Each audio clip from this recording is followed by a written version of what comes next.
pumunta lang po kami agad sa LA.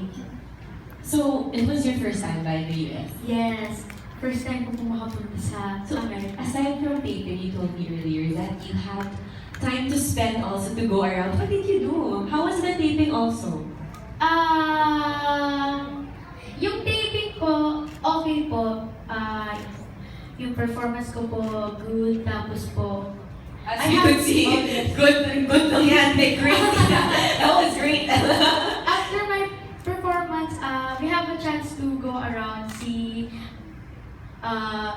good places. Katulad ng Disneyland, Universal Studios, Six Flags, Knott's Berry. Dream come true? How about you, Yes. mommy? Dream come true for you? Were you able to bring your siblings as well? No po. Maybe next time when you go Next back time, to the next States. time. I'm sure this one is gonna open so much opportunities and so much doors for you. Were you able to meet the other kids and talk to them behind the scenes? Were you able to make new friends? Yes, I have a lot of friends sa Little Big Shots kasi parang maraming kids na dinidiscover. So, talaga lahat kayo mag-friends. May isang room po doon, isang playroom. Tapos, pwede kayo maglaro doon. Kaya, nakakapag-bonding doon.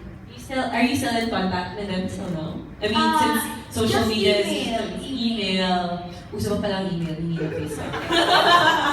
Alright, so as you mentioned earlier, as Steve Harvey mentioned, you were selling Banana Q. Yes po. You still sell Banana Q? Yes, the store is still alive. You still sing for your customers? Yes. So at 12 years old, and you have reached the dream of maybe people who are way older than you. Like sometimes times 4 pa, gusto pa rin maging singer. So what advice can you give to young talented kids out there who want to be like you? My advice is be you,